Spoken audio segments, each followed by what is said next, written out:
Sitting എംപിമാർ വരെ മത്സരിക്കാൻ കലാപമുണ്ടാക്കുന്ന കോൺഗ്രസ് പാർട്ടിയിൽ ജോസഫ് വാഴക്കനെ പോലുള്ളവർ അവഗണിക്കപ്പെടുന്നു എന്നത് പുതുമയുള്ള കാര്യമല്ല. ജോസഫ് വാഴക്കൻ രാഷ്ട്രീയം തുടങ്ങിയത് കോൺഗ്രസിൻ്റെ പതാക പിടിച്ചാണ്. അവസാനവും കയ്യിലൊരു പതാക മാത്രമേ കാണൂ, അത് കോൺഗ്രസിൻ്റെ മുവർണക്കൊടി തന്നെയായിരിക്കും എന്നാണ് അദ്ദേഹം ഫേസ്ബുക്കിൽ കുറിച്ചത്.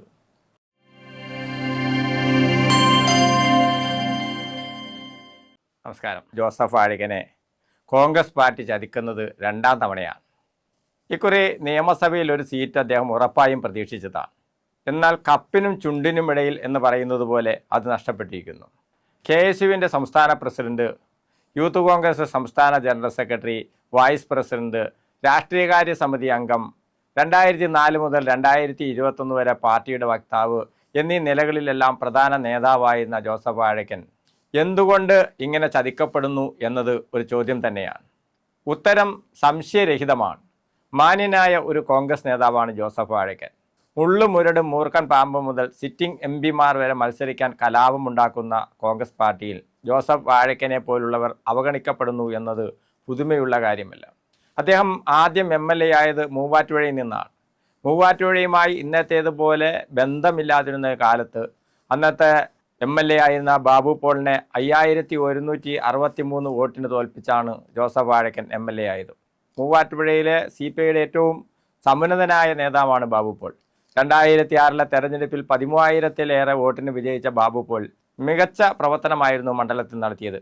ബാബു പോളിൻ്റെ വികസന നേട്ടവും അദ്ദേഹത്തിന് മണ്ഡലത്തിലുള്ള സ്വാധീനവും മറികടന്ന് വിജയിച്ച ജോസഫ് വാഴക്കൻ പിന്നീട് രാഷ്ട്രീയ ഭേദമില്ലാതെ എല്ലാവർക്കും സ്വീകാര്യനായ MLA ആയി മാറിയിരുന്നു. MLA എന്ന നിലയിൽ നഗര റോഡിൻ്റെയും മുറിക്കല്ല് പാലത്തിൻ്റെയും ഉൾപ്പെടെ പണി പൂർത്തീകരിക്കുന്നതിന് നടത്തിയ ശ്രമം, IAS അക്കാദമി, മൂവാറ്റുപുഴ ജില്ലയ്ക്ക് വേണ്ടിയുള്ള ആത്മാർത്ഥമായ ശ്രമം എന്നിങ്ങനെ ഒട്ടേറെ പ്രവർത്തനങ്ങൾ അദ്ദേഹം നടത്തിയിട്ടുണ്ട്. എന്നാൽ 5 വർഷം പൂർത്തീകരിച്ച് 2016 തെരഞ്ഞെടുപ്പിൽ CPIയിലെ എൽദോ എബ്രഹാമിനോട് അദ്ദേഹം തോറ്റു എന്ന് പറയുന്നതല്ല, തോൽപ്പിച്ചു എന്ന് പറയുന്നതാണ് ശരി. ഗ്രൂപ്പ് രാഷ്ട്രീയം നിർണായകമായ കോൺഗ്രസിൽ I ഗ്രൂപ്പിൻ്റെ പ്രധാന നേതാവായ ജോസഫ് വാഴക്കന് A ഗ്രൂപ്പിൽ ഒരു വിഭാഗം തോൽപ്പിക്കാൻ ഓടി നടന്നതിൻ്റെ കഥ പരസ്യമായ കാര്യമാണ്. കാരണവും എല്ലാവർക്കും അറിയാം. ജോസഫ് വാഴക്കൻ മൂവാറ്റുപുഴയിൽ വരുമ്പോൾ മൂവാറ്റുപുഴ A ഗ്രൂപ്പിൻ്റെ സർവാധിപത്യത്തിലുള്ളൊരു സ്ഥലമായിരുന്നു. I ഗ്രൂപ്പ് പേരിന് മാത്രമായിരുന്നു ഉണ്ടായിരുന്നത്. 2016 തോൽവിയിൽ ഇതൊരു പ്രധാന കാരണമാണ്. അല്ലാതെ വ്യക്തിപരമായി MLA എന്ന നിലയ്ക്കുള്ള പരാജയമായിരുന്നില്ല തോൽവിക്ക് കാരണമായത്. 2021 വീണ്ടും മൂവാറ്റുപുഴയിൽ തന്നെ സ്ഥാനാർത്ഥിയാകാനാണ് ആഗ്രഹിച്ചത്. തോറ്റിട്ടും 5 കൊല്ലവും മൂവാറ്റുപുഴ തന്നെ സജീവമായിരുന്നു. രാഷ്ട്രീയ പരിപാടികൾക്ക് മാത്രമല്ല, എല്ലാ പൊതുപരിപാടികൾക്കും അദ്ദേഹത്തിൻ്റെ സാന്നിധ്യമുണ്ടായിരുന്നു. എന്നാൽ സ്ഥാനാർത്ഥി നിർണയത്തിൻ്റെ അവസാന നിമിഷം അപ്രതീക്ഷിതമായി അദ്ദേഹത്തെ കാഞ്ഞിരപ്പള്ളിയിലേക്ക് തട്ടി.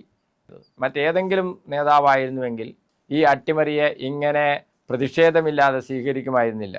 തന്നെ അവസാന നിമിഷം ഒഴിവാക്കി വന്ന സ്ഥാനാർത്ഥിയെ തോൽപ്പിക്കാനോ അങ്ങനെ തോൽപ്പിക്കണമെന്ന് തൻ്റെ അനുയായികൾക്ക് നിർദ്ദേശം കൊടുക്കാനോ ഒന്നും ജോസഫ് വാഴക്കൻ തയ്യാറായില്ല. മറിച്ച് രാഷ്ട്രീയമായി മാന്യമായി പാർട്ടി നേതൃത്വത്തിൻ്റെ തീരുമാനം അംഗീകരിക്കുകയായിരുന്നു. കോൺഗ്രസിനെ തോൽപ്പിക്കുന്ന കോൺഗ്രസ് നേതാക്കളുടെ കുറവൊന്നും ഇപ്പോഴും ആ പാർട്ടിയിലില്ല. ഇക്കുറി UDF അധികാരത്തിൽ വരും എന്ന് പ്രതീക്ഷിക്കുന്ന ഒരു തെരഞ്ഞെടുപ്പാണ്. ജയിച്ചാൽ മന്ത്രിസ്ഥാനത്തിന് സാധ്യതയുള്ള ഒരു നേതാവാണ്. മൂവാറ്റുപുഴയിൽ തന്നെ മത്സരിക്കണം എന്ന് അദ്ദേഹത്തിന് അവകാശവാദം ഉന്നയിക്കാൻ കഴിയുമായിരുന്നില്ല. കാരണം സിറ്റിംഗ് MLAമാരെ ഒഴിവാക്കി സീറ്റ് കൊടുക്കുക എന്നത് സാധ്യതയില്ലാത്ത കാര്യമാണ്.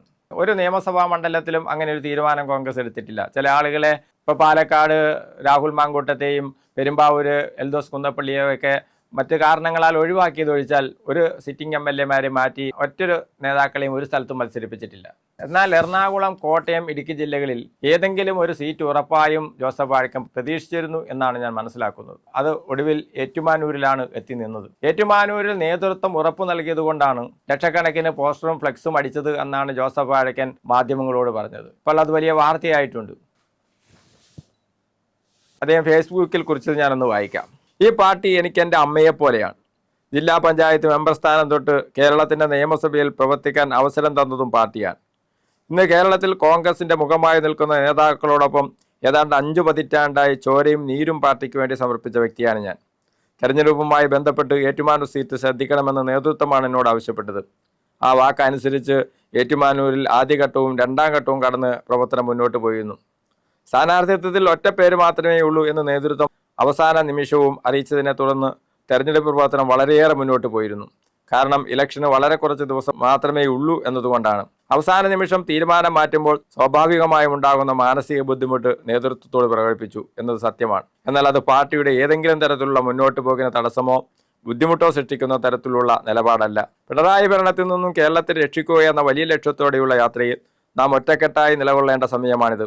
എന്നെ ഞാനാക്കിയ പ്രസ്ഥാനത്തിനു വേണ്ടി എന്നാൽ കഴിയുന്ന രീതിയിൽ പ്രവർത്തിക്കാൻ ഇന്നലകളിൽ എന്ന പോലെ ഇനിയും നിലകൊള്ളുക എന്നതാണ് നിലപാട്. ഇതാണ് ജോസഫ് വാഴക്കൻ അദ്ദേഹത്തിൻ്റെ ഫേസ്ബുക്കിൽ കുറിച്ചത്. തുടർന്ന് അദ്ദേഹം കുന്നത്തുനാട് നിയോജക മണ്ഡലത്തിലേക്ക് പ്രചാരണത്തിനിറങ്ങിയ ചിത്രവും വരുന്നുണ്ട്. എന്നാൽ ജോസഫ് വാഴക്കനെ അറിയുകയും അദ്ദേഹത്തെ സ്നേഹിക്കുകയും ചെയ്യുന്ന പ്രവർത്തകരിൽ നീതി നിഷേധം കടുത്ത അമർഷം സൃഷ്ടിച്ചിട്ടുണ്ട് എന്നത് സത്യമാണ്. സാമൂഹ്യ മാധ്യമങ്ങളിൽ ഈ പ്രതിഷേധം പ്രകടമാണ്. അർഹമായ അംഗീകാരം കിട്ടുന്നതുവരെ പ്രതിഷേധമുണ്ടാകുമെന്ന് തന്നെയാണ് അദ്ദേഹവുമായി ബന്ധപ്പെട്ടവർ സൂചിപ്പിക്കുന്നത്.